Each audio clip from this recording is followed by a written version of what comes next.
Rumah keluarga Prasetya selalu tampak sempurna dari luar. Pilar tinggi menjulang, halaman luas dengan lampu taman berkelap-kelip, dan mobil-mobil mewah berderet rapi di garasi. Tapi bagi Dea, putri satu-satunya keluarga itu, rumah ini tak ubahnya penjara emas. Malam itu, ia baru saja keluar dari ruang kerja ayahnya. Kata-kata sang ayah masih bergema di telinganya. Besok malam kau akan dikenalkan pada Arvin. Dia pilihan terbaik. Jangan macam-macam. Dia tak menjawab saat itu. Hanya menunduk, menggigit bibir, lalu melangkah pergi dengan dada sesak. Di kamarnya, ia berdiri di depan cermin besar. Wajah cantiknya tampak pucat.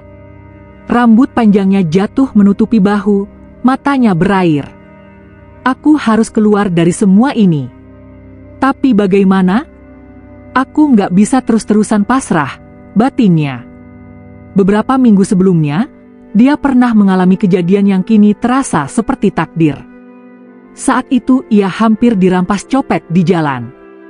Ferry, pemuda sederhana dengan motor butut, menolongnya. "Ini tasnya, Mbak," kata Ferry saat itu, napas terengah setelah mengejar pencopet. Dia terkesan. Dari situ, ia berkenalan dengan Ferry. Awalnya hanya sekadar ucapan terima kasih, lalu berkembang menjadi obrolan singkat di telepon, kemudian beberapa kali bertemu di taman kota. Ferry selalu menjaga jarak. Ia sadar dirinya siapa. Anak kampung, kerja serabutan.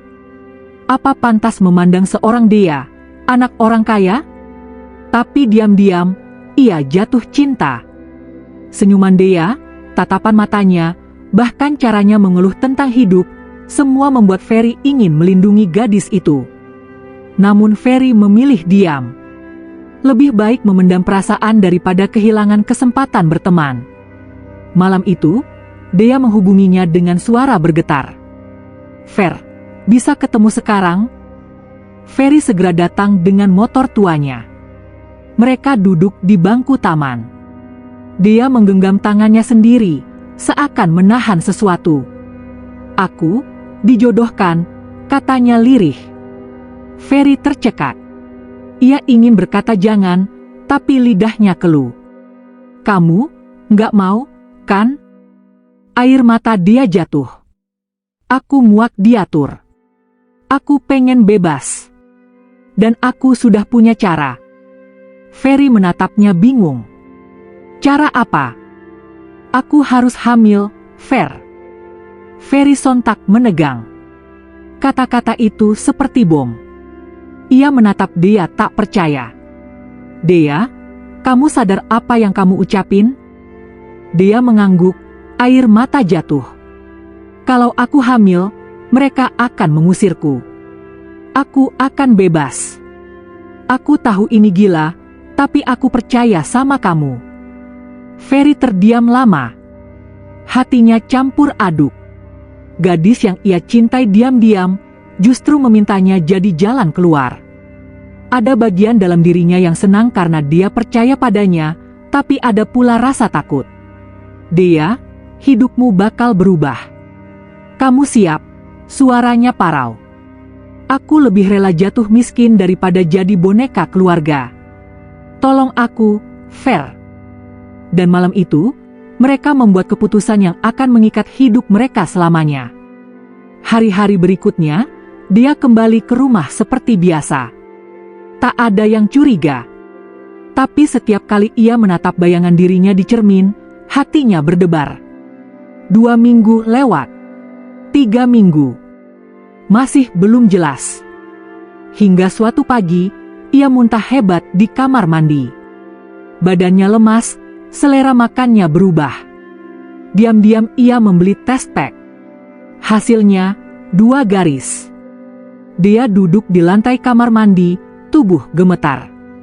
Air matanya jatuh. Antara takut dan lega. Ini jalanku keluar. Ia menemui Ferry di taman. Dengan mata berkaca-kaca, ia menunjukkan test pack itu. "Fer, aku hamil." Ferry mematung. Ia menatap dia lama, lalu menarik napas berat. Mulai sekarang, aku janji, aku akan ada buat kamu. Aku nggak akan kabur. Dia menangis, untuk pertama kalinya merasa benar-benar punya sekutu. Beberapa minggu kemudian, acara perjodohan resmi digelar di Hotel Bintang 5. Aula penuh dengan tamu undangan, musik lembut mengalun, meja-meja dipenuhi hidangan mewah. Arvin berdiri percaya diri, keluarganya tersenyum puas. Ayah dia tampak berwibawa, ibunya pucat namun pasrah. Dia berdiri di depan mikrofon, tangan gemetar. Matanya menyapu seluruh ruangan. Ini saatnya. Maafkan saya, suaranya terdengar di seluruh aula. Saya tidak bisa menikah dengan Arvin. Karena saya hamil. Suasana meledak. Teriakan, bisik-bisik, tatapan tajam. Arvin membanting gelas, ibunya menjerit, ayahnya berdiri dengan wajah murka. Apa kau bilang? Bentaknya. Dia menggenggam perutnya, menatap semua orang dengan berani. Saya hamil. Dan saya tidak menyesalinya. Dan sesuai harapannya, malam itu juga ia diusir. Di depan rumah megah itu, dengan hanya membawa koper kecil, dia berdiri sendiri. Angin malam menusuk kulit. Tangannya mengusap perutnya yang masih rata. Ia tersenyum getir. Untuk pertama kalinya dalam hidupnya, ia bebas. Malam itu, setelah diusir, dia tak tahu harus pergi kemana. Semua uang tabungannya terbatas. Ia berdiri di tepi jalan, koper kecil di tangan, perutnya masih belum menunjukkan tanda, tapi rahasianya sudah terlanjur terbuka. Ponselnya bergetar. Nama Ferry muncul di layar. Dea, kamu di mana? Aku dengar tadi di rumahmu ada keributan. Dengan suara bergetar, Dea menjawab, aku diusir, Fer. Aku sendirian sekarang. Tak lama, motor tua Ferry berhenti di depannya. Pemuda itu turun, wajahnya khawatir. Naik. Kita cari tempat buat kamu tinggal dulu. Malam itu, mereka berkeliling gang sempit di pinggiran kota. Akhirnya, seorang ibu kos yang ramah menerima Dea di sebuah rumah kontrakan mungil. Bangunannya sederhana, tembok kusam, lantai keramik dingin, hanya ada satu kamar, dapur kecil, dan kamar mandi yang catnya sudah mengelupas. Kalau mau, bulanannya 500.000, nak, kata ibu kos.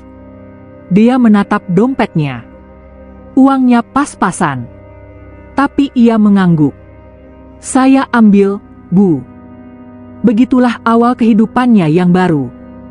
Malam itu, saat sudah sendiri di dalam kontrakan, dia duduk di lantai, memeluk lututnya. Air mata mengalir, tapi hatinya sedikit lega. Aku sudah bebas. Aku bisa hidup sesuai pilihanku. Tapi, sanggupkah aku?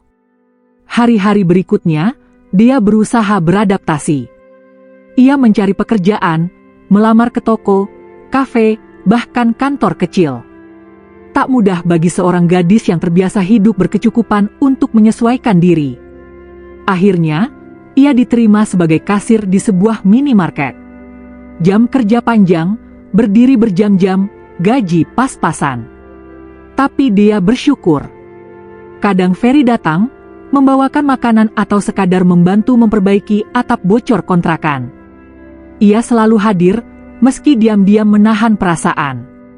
Fer, kalau nggak ada kamu, aku nggak tahu harus gimana, kata dia suatu malam, sambil menyeruput teh panas. Ferry tersenyum kecil. Aku cuma pengen kamu baik-baik aja, Dea. Ia ingin mengatakan aku cinta kamu, tapi lidahnya keluh. Seiring bulan berganti, perut dia mulai membesar. Ia menghadapi mual, nyeri punggung, dan tatapan aneh dari orang-orang sekitar. Ibu, suaminya kemana? Kok nggak pernah kelihatan? Tanya tetangga. Dia hanya tersenyum hambar. Ada urusan kerja jauh, Bu. Malam-malam panjang ia lalui sendirian. Kadang ia menangis karena rindu pelukan ibunya. Tapi ia juga mengusap perutnya dengan senyum samar. Naila, Mama kuat karena kamu. Masalah datang ketika gajinya tak cukup menutup semua kebutuhan. Harga susu, vitamin, biaya kontrol dokter kandungan, semua menguras kantong. Hingga suatu bulan, ia tak mampu membayar uang sewa tepat waktu. Ibu kos menatapnya dengan canggung. Dea, saya ngerti keadaanmu, tapi saya juga butuh uang buat hidup. Kalau bulan ini nggak bisa bayar, mungkin kamu harus pindah. Dia menunduk, hatinya perih. Malam itu ia menatap kontrakan sempitnya dengan rasa takut. Apa aku akan kehilangan satu-satunya tempat yang kupunya sekarang? Ia bekerja ekstra, mengambil shift tambahan, meski tubuhnya lelah. Kadang ia hampir pingsan di kasir. Pernah sekali, Ferry datang tepat waktu saat ia hampir jatuh. Dia, kamu harus istirahat, jangan maksain, seru Ferry panik, menopangnya. Dia tersenyum lemah. Aku harus, Fer. Kalau enggak, aku enggak bisa bayar sewa. Aku enggak mau bayiku lahir di jalanan. Ferry mengepalkan tangan, menahan gejolak hatinya. Seandainya aku bisa bilang, biar aku yang tanggung semua. Tapi apa dia mau menerimanya? Meski penuh perjuangan, akhirnya dia berhasil bertahan. Dengan menabung sedikit demi sedikit, ia melunasi sewa kontrakan, meski harus hidup sangat sederhana. Hingga akhirnya, malam itu tiba. Kontrakan kecil itu dipenuhi jeritan sakit. Ferry, dengan wajah panik, menuntun Dea ke bidan terdekat. Beberapa jam kemudian, tangis bayi perempuan memenuhi ruangan. Dea menangis haru, memeluk bayi mungil itu. Namamu? Naila. Kamu alasan Mama kuat. Ferry berdiri di sudut, matanya berkaca-kaca. Ia ingin sekali mengakui bahwa Naila adalah putrinya. Tapi ia memilih diam, hanya tersenyum lirih. Dea, kamu gak pernah tahu betapa aku mencintaimu dan anak ini. Di kontrakan kecil itu, dia memulai babak baru kehidupannya, menjadi seorang ibu tunggal. Berat, penuh air mata, tapi juga penuh cinta. 5 tahun berlalu sejak dia meninggalkan rumah mewah keluarganya. Kontrakan kecil itu kini terasa hangat dengan tawa seorang bocah perempuan berusia 4 tahun. Naila, rambut ikal, pipi tembam, mata bulat seperti dia, berlari-lari sambil membawa boneka lusuh. Mama, lihat, Naila bikin rumah-rumahan, serunya riang. Dia tersenyum, meski lelah setelah pulang kerja dari toko kue. Ia kini sudah lebih berpengalaman. Pandai mengatur keuangan, pandai menahan air mata. Namun dalam hatinya, selalu ada ruang kosong, kehadiran seorang ayah bagi anaknya. Hari itu, dia pulang agak larut. Langkahnya terhenti ketika melihat sosok yang sangat familiar berdiri di depan kontrakan, Ferry. Bukan lagi pemuda dengan motor butut. Kini ia datang dengan mobil sederhana, mengenakan kemeja rapi, wajahnya lebih dewasa. Dea, suaranya bergetar. Dea terdiam. Hatinya bergetar aneh. 5 tahun tanpa kabar, lalu tiba-tiba muncul. Fer, apa yang kamu lakukan di sini? Ferry menunduk, lalu menatap Naila yang muncul di balik pintu. Gadis kecil itu tersenyum polos. Mama, siapa om ini? Ferry hampir tak bisa menahan air matanya. Ada kehangatan yang tak bisa ia jelaskan ketika tatapannya bertemu mata Naila. Darah dagingku sendiri. Dia buru-buru menarik Naila masuk. Dia, teman Mama dulu. Ferry menghela napas panjang. Dea, aku tahu semuanya. Naila, anak kita, kan? Dia terdiam, jantungnya serasa berhenti. Malam itu mereka duduk di ruang kontrakan yang sempit. Naila sudah tidur pulas. Fer, kenapa baru sekarang? Suara dia penuh luka. Ferry menunduk. aku dulu pengecut. Aku pikir aku nggak pantas. Aku nggak punya apa-apa, nggak bisa kasih kamu kehidupan layak. Jadi aku pergi, kerja mati-matian, nabung, sampai bisa balik dengan sesuatu yang bisa kubanggakan. Tapi selama ini, aku nggak pernah berhenti mikirin kamu dan Naila. Dia menatapnya lama. Ada bagian dalam hatinya yang ingin memaafkan, tapi juga marah. Aku sendirian 5 tahun, Fer. Aku hampir diusir dari kontrakan, aku kerja sampai pingsan. Kamu tahu rasanya. Ferry menggenggam tangannya, mata berkaca-kaca. Karena itu aku balik, Dea. Aku nggak mau kamu menderita lagi. Biarkan aku tebus semua salahku. Dea terisak. Untuk pertama kalinya, ia merasa bebannya sedikit terangkat. Namun kehadiran Ferry tak berjalan mulus. Di balik kedatangannya, ada sosok lain yang membuat hidup dia kembali sulit, Rara. Rara adalah rekan kerja sekaligus wanita yang sudah lama menyukai Ferry. Saat tahu Ferry sering pergi ke sebuah kontrakan sederhana, ia mulai curiga. Hingga suatu hari, ia memergoki Ferry sedang menuntun tangan dia keluar dari pasar. Jadi, ini alasan kamu selalu nolak aku, Fer. Suara Rara tajam, penuh cemburu. Ferry terdiam. Dia menunduk, tak ingin terlibat. Rara mendekat, matanya melirik dia penuh kebencian. Kamu, perempuan ini yang bikin Ferry nggak pernah ngeliat aku? Sejak hari itu, hidup dia berubah. Rara sering datang ke toko tempat dia bekerja, melempar sindiran. Kadang ia menunggu di depan kontrakan, menatap sinis. Perempuan seperti kamu cuma nyusahin hidup Ferry, bisiknya sekali. Dasar nggak tahu diri. Dia hanya menggenggam tangannya kuat-kuat, menahan air mata. Suatu malam, Rara datang ke kontrakan dan membuat keributan. Naila yang sedang tidur terbangun, menangis ketakutan. Kamu pikir kamu siapa? Berani rebut Ferry dari aku? Rara membentak. Dia memeluk Naila erat, tubuhnya gemetar. Tolong jangan ribut di depan anak saya. Saat itulah, Ferry muncul. Dengan wajah keras, ia berdiri di depan pintu. Cukup, Rara. Kalau kamu masih datang dan ganggu Dea, jangan salahkan aku. Rara terdiam, matanya memerah. Jadi benar kamu pilih dia? Perempuan buangan ini? Ferry menatapnya dingin. Aku pilih Dea. Karena dari dulu, cuma dia yang ada di hatiku. Rara terisak marah, lalu pergi dengan wajah penuh dendam. Dia terdiam, jantungnya berdetak cepat. Kata-kata Ferry masih menggema di telinganya. Cuma dia yang ada di hatiku. Malam itu, Ferry duduk di sampingnya, menatap Naila yang kembali terlelap. Aku janji, Dea. Aku nggak akan biarin siapapun nyakitin kamu lagi. Kamu nggak sendiri.